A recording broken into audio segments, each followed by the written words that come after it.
It has an extraordinary appearance and extraordinary powers, for it's played both with the fingers and with a bow. In fact, it plays its own solo and its own accompaniments. It's made of hollow wood and shaped like a sarangi. The forest of pegs down its side gives some indication of the complexity and number of its strings.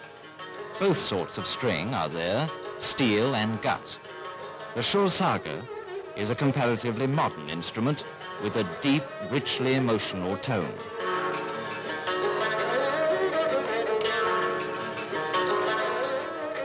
When it's played by an expert, it's difficult to believe that a single instrument, and one so compact and small, could produce so generous an effect.